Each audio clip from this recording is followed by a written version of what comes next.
On this week's Talking with Topher, New Year, New You, Talking with Topher t-shirts. Now, what do you think about that? It's almost impossible for you to leave your parents' house today. My sauna, my new Recover Sauna, N-U-R-E-C-O-V-E-R. And now let's get into episode 197.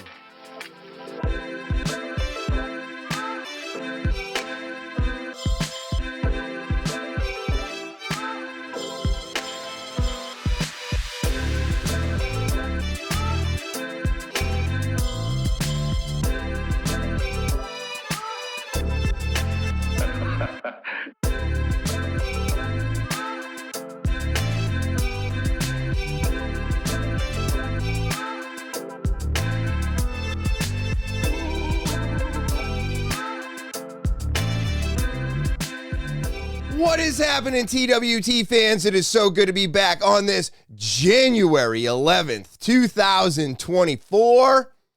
And Talking with Topher is coming at you like never before. That's right. New year, new you, new me, new everybody. Here we go. I've got so much to get into, but as always, before I start, let me start off by saying thank you. Thank you to all of my subscribers. Thank you to the new subscribers. You are what keeps me coming back here week after week. If you're new to the podcast, remember to subscribe.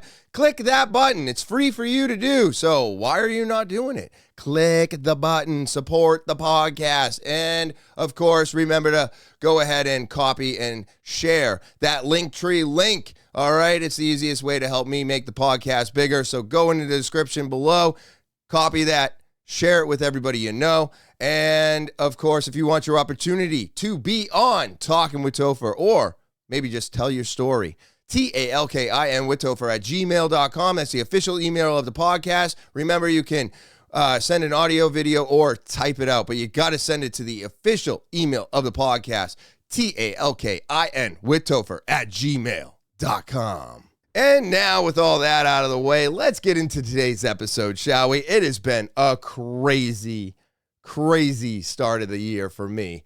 I will put some pictures up, but I decided, well, I didn't decide. I had the garage redone. So I was super excited about all of it. And now that the garage is sealed, it still needs siding, but I took care of a few things that probably would let water in for the moment, and I put nothing on that side. But it's absolutely an amazing feeling when you, all right, just put it this way. You have a house, right? You have a garage, but you literally cannot use the garage as a garage. It's an overrated shed. Is the easiest way I can put it. This thing had barn doors on it. It had a dirt floor. All the walls were sliding out. It was ready to fall down and die. And I almost allowed it to happen. But, I had it rebuilt because I was just like, you know what? We need this, right? We need it.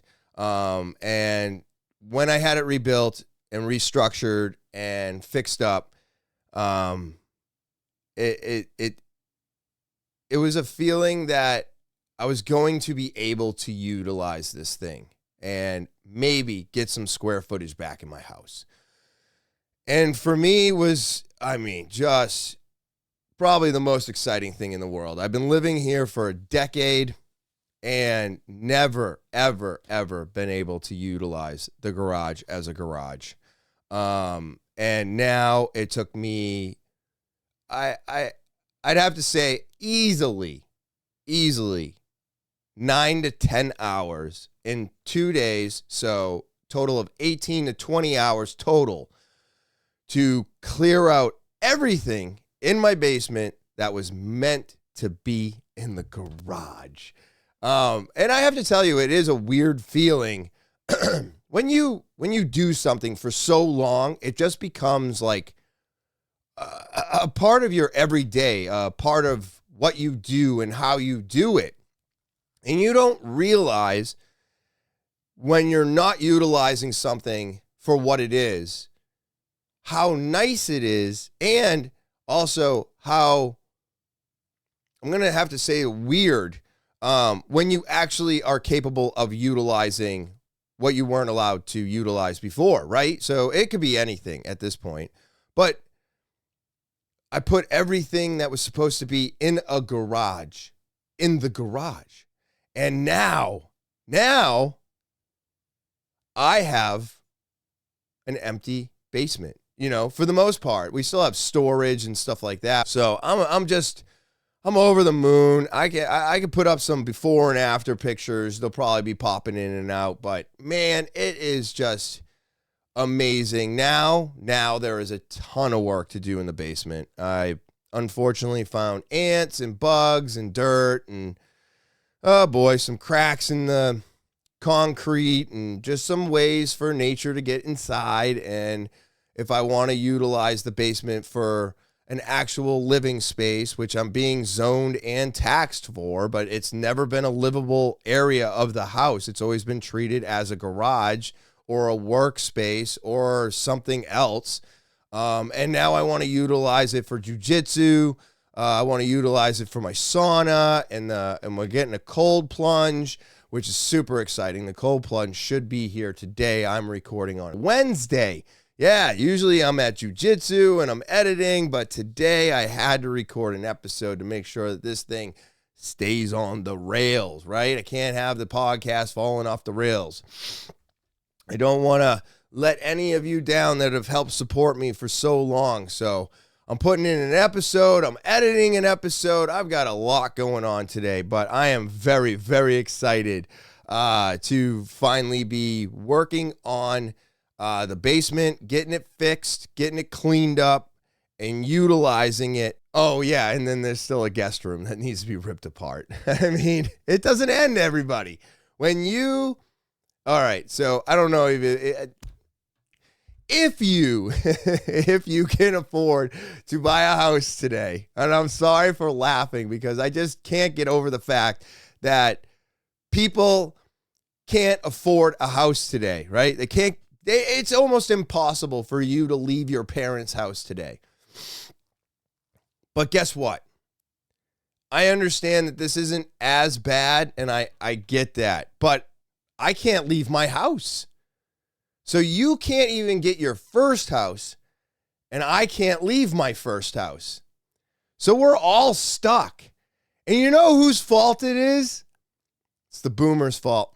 It's all the boomers' fault, and I'm going to get more into that when I get into Topher's topics today. But, I'm over the moon right now. I feel like I really got some big stuff done in my life. A lot of things that I don't have to think about anymore. I think for the most part, I got most of these bugs all worked out. I figured it out, right? The reason that my computer keeps recording in a lower grade pixelation is because now the computer that I have keeps telling me that my monitors are too low of a resolution for my graphics card. I just can't win, man. I can't get the software for the video switcher to install properly. So I'm going to have to figure that out. I just figured out why the resolution has been so screwed up in OBS. I had no idea. That's how far behind I am. I mean, this monitor behind me is not a monitor. That is an old Samsung 32-inch LED TV with a 60 refresh, and I believe it's a 1080 picture. I think my SyncMaster that I'm using for another monitor, which you would think a SyncMaster is a good monitor. It is, but it is, it's only a 920. So I'm dealing with some really old equipment, and I'm dealing with brand new stuff that's like, I don't like any of this garbage that you have hooked up. Like, these monitors are garbage is what my graphics card has been telling me. So we are working on maybe getting some new monitors and figuring that out. But I'm getting a guest on this January. I'm very excited. Things are moving forward, everybody. They are moving forward. So hopefully from here on out, I've gotten 90% of the hiccups fixed. And hopefully by the end of this month, I got the video switcher all hooked up. We'll be ready for multiple guests. We'll be ready for everything. I am just getting ready to get this podcast to the next level. And I'm excited to show you all what I can do. You know, I'm having some repeat guests on. I'm going to be having some new guests on this year. So a little bit about the podcast, you know, things are definitely moving forward, and I'm excited to finally be able to sit down and dig into all of these little things that I just have not been able to look into. I've been going through some of my old episodes. I was looking for the best of clips. Man, that is an animal to even try to put together. So I didn't. I just figured, why not keep this thing moving forward and stop thinking about the past or looking into it. But I did check out some of my old episodes, and boy, oh boy, are some of those really rough.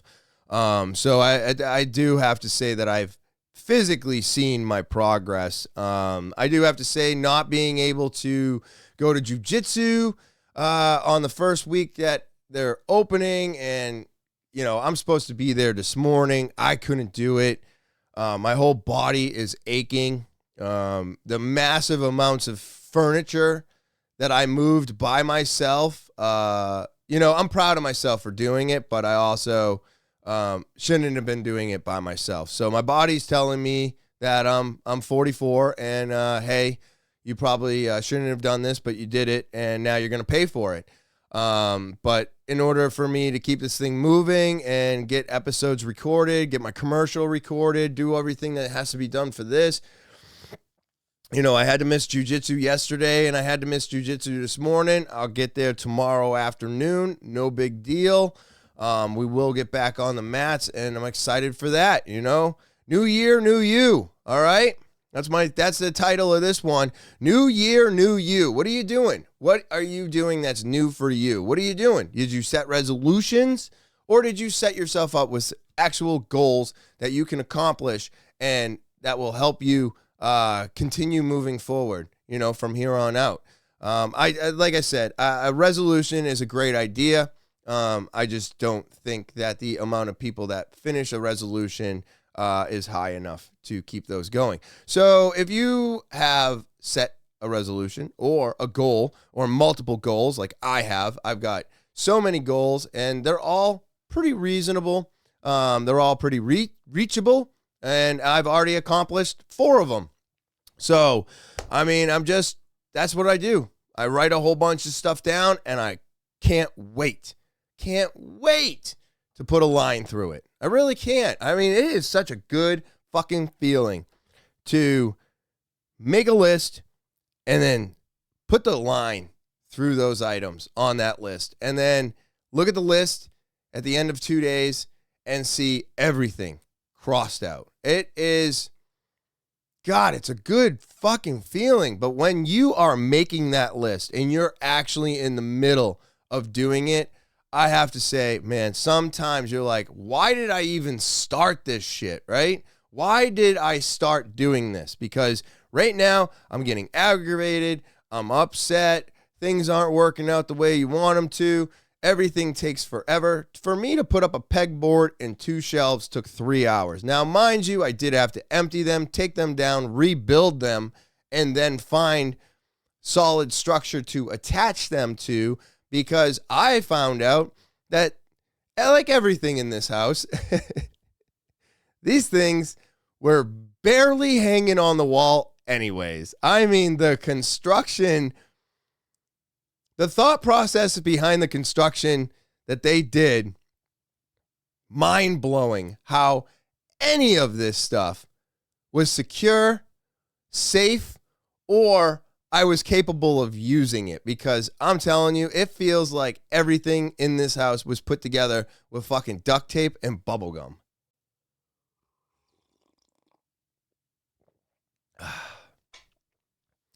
But you know, I like to talk about all kinds of things going on in my life, and I finally Finally, and thank you for getting back to me, Tony. Thank you. I'm very excited. SlowDown is going to continue sponsoring the podcast. I want to give a great big shout out to Tony and everybody over there. I want to let you all know I did talk to Tony about Talking with Topher t-shirts. Now, what do you think about that? Would you buy a Talking with Topher t-shirt? I need to know out there. Send messages, leave comments. I'm trying to get my logo on a shirt. I think there's a minimum that have to be printed. So if you would buy a Talking with Topher shirt, let me know, because I'm trying to get them and I need to make it happen. And I think I would have to have X amount of people willing to purchase the shirts before Tony could print them for me. So I don't know if this is 100% true. I don't even know if it's going to happen, but I'm trying to make it happen. So, Talking with Topher t-shirts. Let me know. All right. Oh my God, everybody. My sauna, my new Recover Sauna, NURECOVER. I'm gonna put pictures up again. This thing is amazing. Absolutely amazing. I have been loving my sauna so much that I am religiously using it every other day.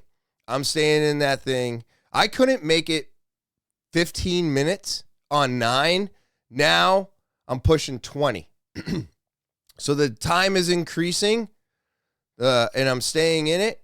But I will have to tell you that it is game changer having a sauna in the house. Now, it is steam. It is not vented, which I found out is actually, it dissipates. And you're using distilled water. So don't have to worry about any buildup, any residue, or any bacteria, because you're only supposed to use distilled water. So it's amazing, absolutely amazing, to be able to come home after redoing the garage and moving everything. I got to sit in that thing, after I vacuumed and cleaned the basement up, got to sit in that thing and just admire my work and relax and meditate. And it allowed my muscles to recover. After jiu-jitsu, it's amazing to jump into that thing. I am using this thing more than I ever thought I would. You ever buy something and you're like, man, I just don't use it enough? I can't stop using this. I must have almost 15 gallons of distilled water in my basement right now, which I have to find a shelving unit of some sort to put this shit on, because man, it's taking up a lot of room on the floor. So I'm going to figure out what I can do to get this stuff into a better spot, and actually be able to store it better. But I have to tell you, NURECOVER, new Recover. So super pumped. Got the new cold plunge showing up today. I'll put a picture up in this video with the new cold plunge. This company takes a minute for you to get your products, right? But I do have to say that it's worth the wait. And on that note, let's take a quick break so you can hear from my sponsor. Well, it's January 2024, everybody, and SlowDown Clothing is your one-stop shop for all things tattooed-inspired art and apparel. Whether you're a hardcore tattoo lover or just appreciate edgy, unique designs, we've got something for everyone. From stylish shirts and kids' tees to eye-catching embroidered hats with images on the bill. We're here to help you express your individuality with every piece worn. At SlowDown Clothing, we understand that fashion is more than just clothing. It's a lifestyle. That's why we offer a wide range of women's leggings that are as comfortable as they are fashionable. Looking to stay warm and stylish during the coldest months? Check out our collection of jackets, sweatshirts, and sweatpants that combine artistry with comfort. But we're not just apparel. We're all about the accessories too. Need gloves for shoveling, gardening, or any other outdoor activity? Look no further. Our gloves are designed to keep your hands protected while making a statement with unique and tattooed-inspired artwork. In addition to apparel, we also offer a selection of skateboards that feature bold, eye-catching designs. And if you're all about the details, don't miss our hat, sock, pin combo, the perfect way to add a touch of personality to everyday accessories. With so much to choose from, you're sure to find something that speaks to your individual style. Remember to visit us at slowdownclothing.bigcartel.com and use the promo code TOPHER before you check out for an extra 10% off your entire purchase. Slow down, express yourself, and embrace the art of fashion with SlowDown Clothing. Oh, and I'm back, everybody. What's happening? That was a nice little break right there. I hope everybody out there goes and supports slowdownclothing.bigcartel.com. All right, and let's talk about what's going on today in this week's Topher's Topics. Oh, man, Tesla. Yeah, that's right, Tesla. So a vicious robot, pinned down a worker in a Tesla factory and sunk its metal claws into his back and arm, leaving a trail of blood. Oh, man, the robots are already attacking. They're already attacking. What are we going to do? The machine reportedly launched its brutal attack on Elon Musk's Gia, Texas factory near Austin in front of two horrified witnesses. The man was reportedly pinned to a wall and suffered an open wound to his hand. A trail of blood was reported left along the Tesla factory surface. A victim, the Tesla engineer, who was said to have been programming software for two other robots when he was suddenly pinned against a wall by one of the machines designed to move aluminum car parts. Oh, I mean, you can do that by yourself, right? No. He managed to walk away from the ambush. Ambush! So this robot ambushed him? I guess that would be if he abruptly pinned him against a wall and he wasn't expecting it. I guess it could be considered an ambush. Sounds a little harsh, but on his hand, it was reported revealed in 2021 incident reported filed with regulators. It said that the robot was supposed to have switched off to allow the worker to perform maintenance necessary, but wasn't. Technological website, the information reported the engineer struggled to free himself from a robot's firm grasp after another worker hit an emergency stop button. So there's an emergency stop button on these damn things. Well, I guess that's a good thing. Once free, he fell a couple of feet down a chute designed to collect scrap aluminum, leaving a trail of blood behind him. A brief entry from November 10th of 2021 in a log of work-related injuries and illnesses mentioned a laceration, cut open wound to the worker's left hand, which was caused by the robot. Two witnesses provide a more detailed account of what unfolded. The factory floor and to the information. The public reported about 1 in every 21 workers at Tesla's Gia, Texas factory was injured on the job in 2022 compared to the industry median rate of 1 in every 30 workers, according to the reports filed in the Occupational Safety and Health Administration.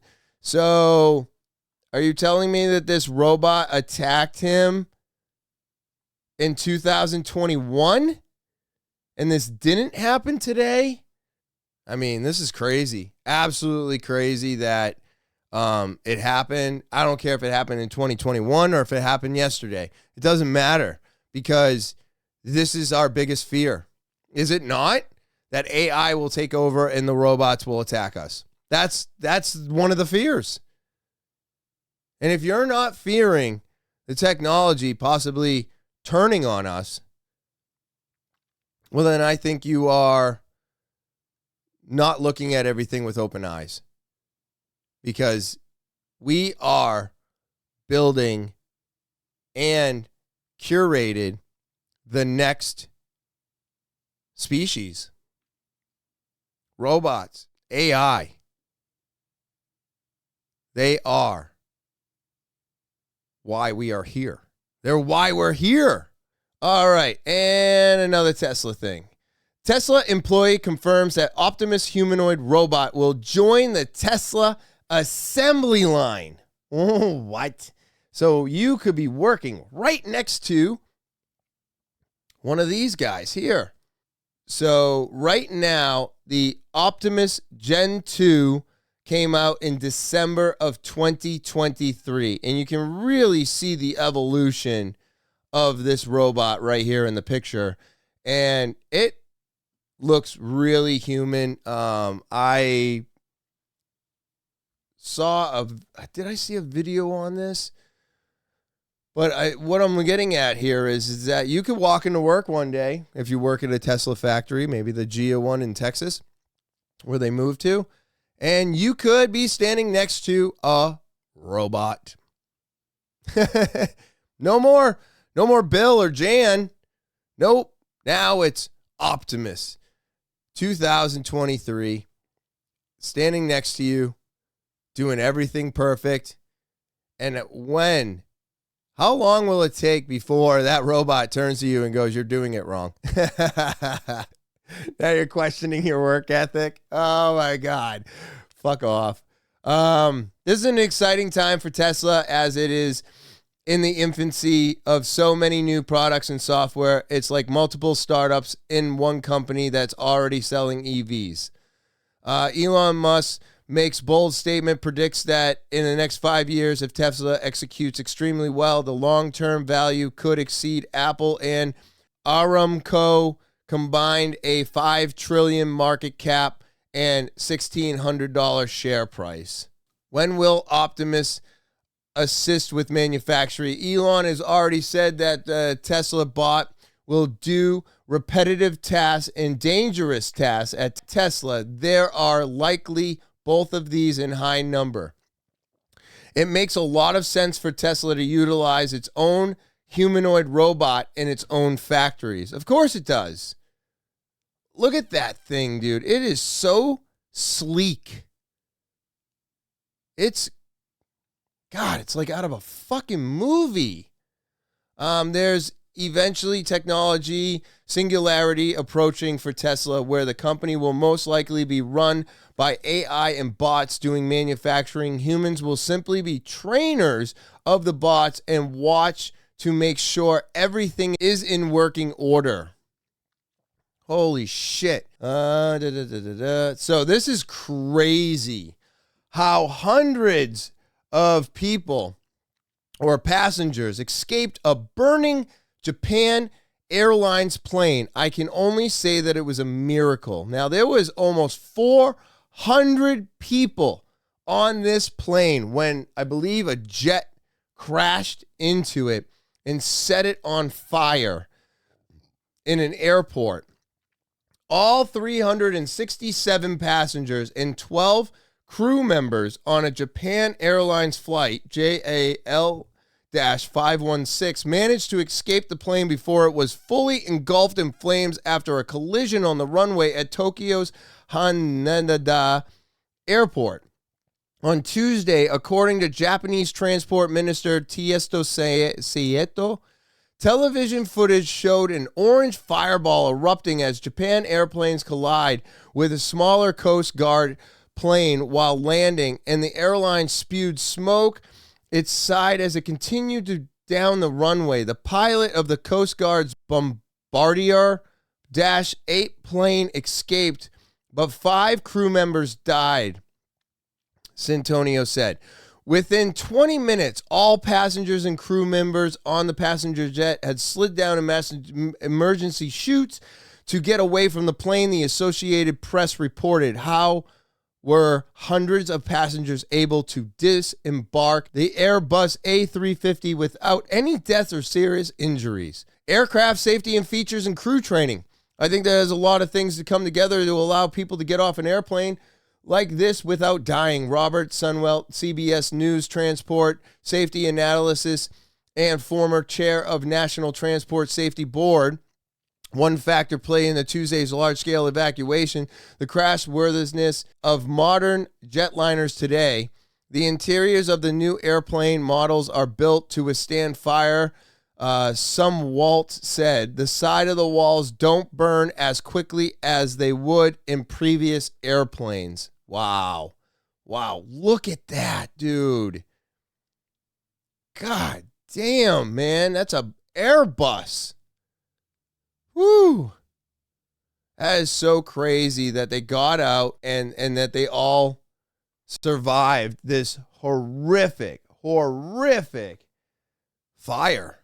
New research argues that cheese is addictive in a way similar to drugs because of the chemical called casein, C-A-S-E-I-N, which is found in dairy products and can trigger the brain's opioid receptors. Nicole Ava, PhD assistant professor of pharmaceutical and systems therapeutics at the Icahn School of Medicine at Mount Sinai and co-author of the study, explained the scientific significance of findings. This is a first step towards identifying specific foods and properties of food which can trigger this addictive response, she said. This could help change the way we approach obesity treatment. It may not be a simple matter of cutting back on certain foods, but rather adopting methods used to curtail smoking, drinking, and drug use. So, absolutely interesting to me.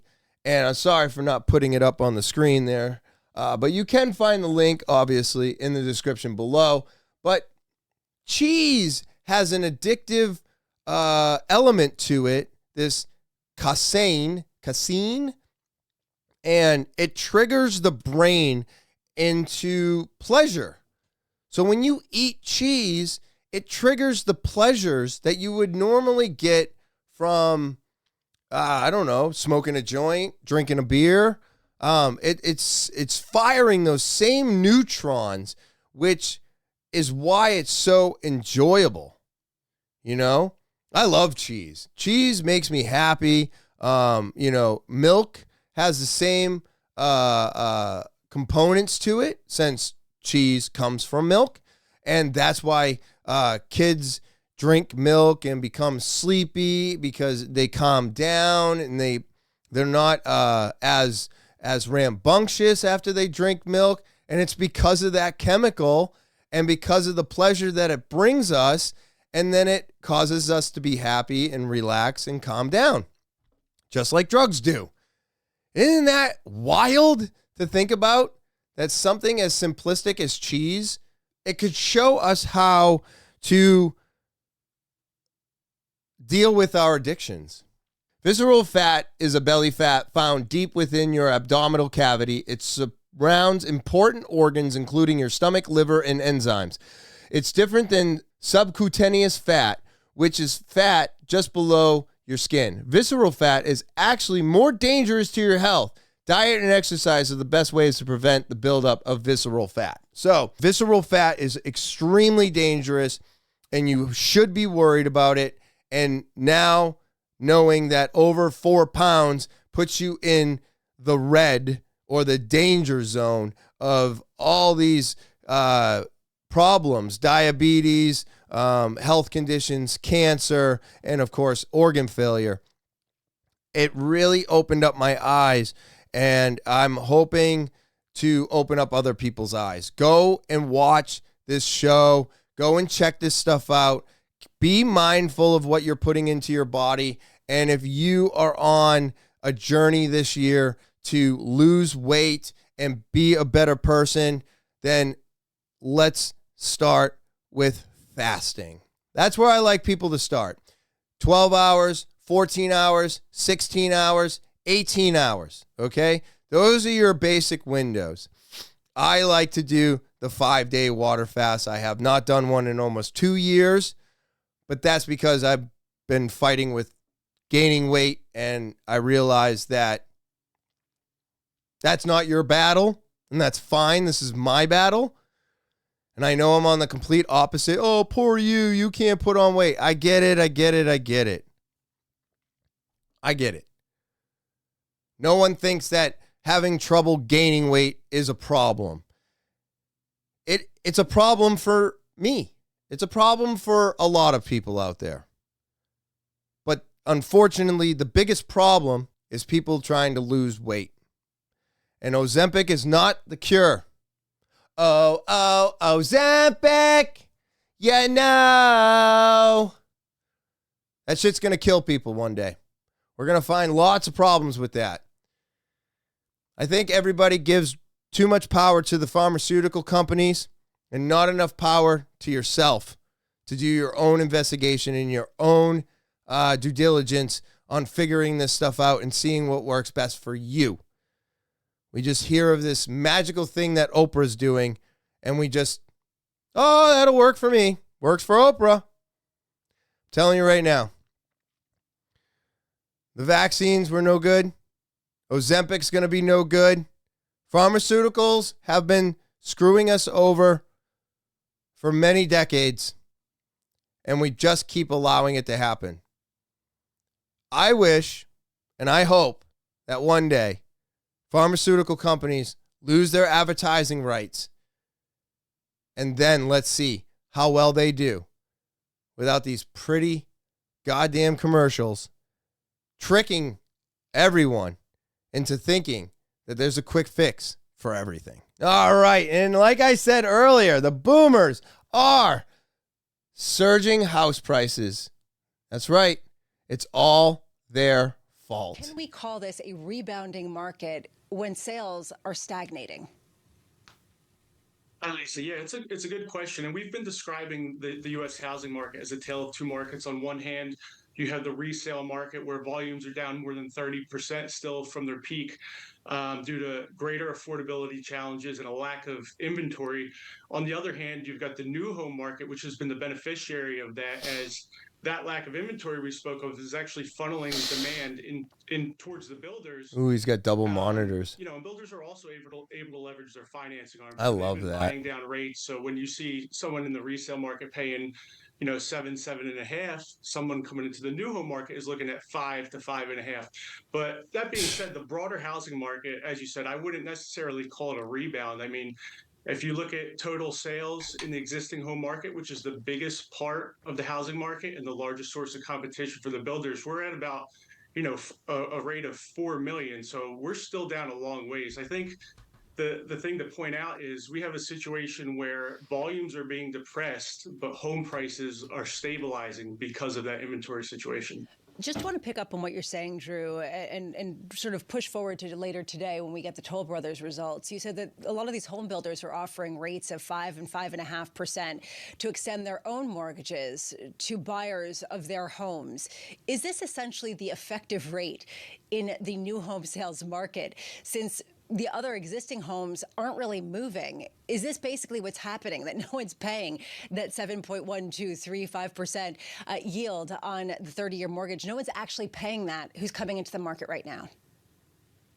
Yeah, so what we've heard from the builders is that a majority of their buyers are leveraging their national rate buy down programs. And you're right, they're not paying what we're seeing quoted at the market level.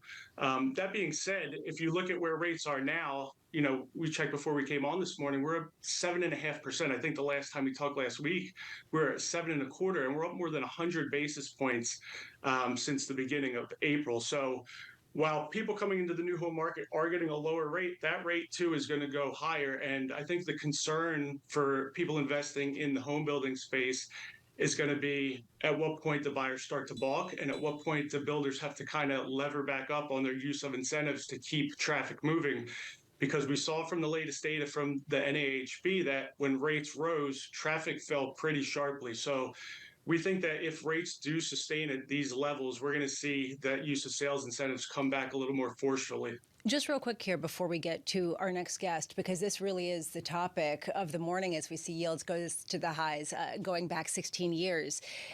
How long are the lags? Are we starting to see yields bleed into the housing market in a more concrete way that give you conviction that we're just seeing the start of it rather than already having seen the worst of it? I mean, we've seen a lot of pain in the housing market, particularly in the second half of last year. But we haven't seen the recovery in the existing home market. And that has to do with the fact that rates are so elevated. We have seen a disproportionate benefit, as we mentioned, in the new home market. But broadly speaking, the fact that rates are still elevated doesn't give consumers a whole lot of confidence. And the fact that, we could be heading even higher from here, from 7.5 closer to 8. I think that continues to pressure sales volumes through the remainder of this year and into next year. Absolutely crazy, right? I mean, it's just, this is how it goes. They have made it so that they're holding on to everything. And unfortunately, because of that, everything is at pretty much a standstill. It's tough out there. It's just tough, as you can see, what has been going on and how that generation has been doing things has put us in a critical spot. But at the end of the day, right? At the end of the day, wasn't that the American dream? What they're doing, what they did, what they're doing today. That was the American dream. So even though we are in a housing crisis and the interest rates are way, way, way too high. Now, it did shock me that, not as many people are paying that 7%, which is good. But there's also a program to reduce those rates. So that's something that I learned. I guess, even when I was looking for a new house, my real estate agent did tell me, if you buy today and your interest rate is 7 something, whatever it is, he said that there was a thing where within 3 years, if the interest rate falls, you would pay nothing to refinance at that new interest rate. So there are incentives out there to buy a home today, and if the rate drops, you might be able to change your rate for free. Because normally to refinance, get a lower interest rate, you have to pay all your closing costs again. You have to have your inspections again. You basically have to do everything that you did when you initially bought the house. So that does deter people because you don't know how the inspection is going to go sometimes. If you have a different inspector than the one that came through your house when you bought your house, sometimes they're a little bit more of a stick in the mud than the person that was just running it through and get you in here, right? Things get hidden. You don't find out everything on the first home inspection. And the last thing you want to do is jeopardize what you have with another home inspection. So at the end of the day, even though the boomers have done this to us, and they continue doing it, and the interest rates are too crazy, and the banks are insane, and everything else, I do believe that someday I will be able to buy a second house. I don't know if I'm going to be able to do it before the time I hit 50 like I wanted, but maybe by the time I hit 60, I'll be able to do it. Who knows? Who knows? This is a crazy world we live in, but nobody should be stuck living with their parents. Should be able to go out and buy a house. You got to be able to do it. So Florida woman sues Hersey for $5 million, says Reese's candies don't have carved designs? I mean, what are we fucking talking about here? What is this? So stupid. Florida woman has filed a class action lawsuit against the Hersey company for false advertising. Yeah, this one has us shaking our heads. Okay, good. She wants $5 million. Curious what you think. Her name is Cynthia Kelly. She was upset when the Reese's peanut butter cup pumpkin, I should say peanut butter pumpkin she bought, did not have the eyes and nose cutouts as seen on the wrapping paper you see there. According to Kelly, Hershey misled consumers with faceless chocolate pumpkins. Hershey says the company can't comment on pending cases. Yeah, because it's fucking stupid.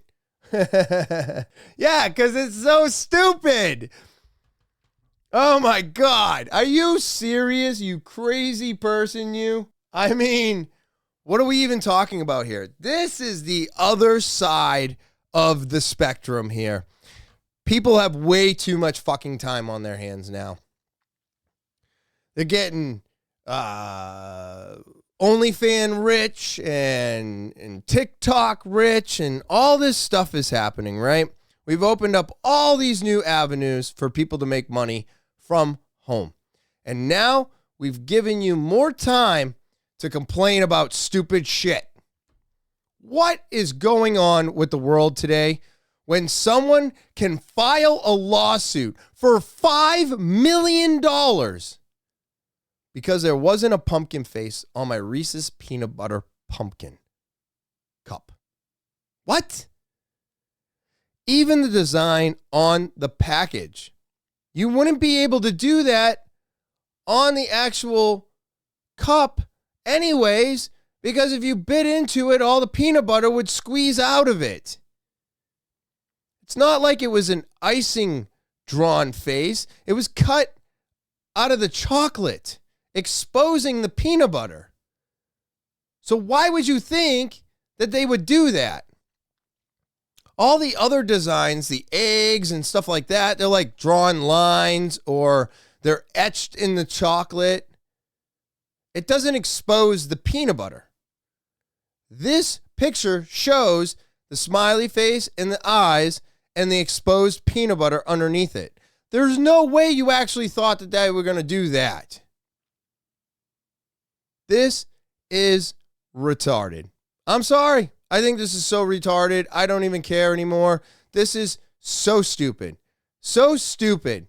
This is worse than the fucking woman who spilled the coffee on her lap at McDonald's and won the lawsuit because her coffee was too hot, which we thought was just the craziest lawsuit we ever heard of.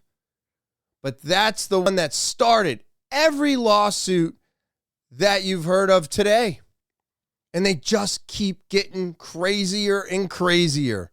And now, well, this lady wanted her pumpkin cups to look like pumpkins. Find something better to do. Find something better to do. Jesus Christ. Fake robberies, including 4 in Massachusetts at center of alleged immigration visa conspiracy. New York City men are charged in connection with an elaborate visa fraud conspiracy. Really?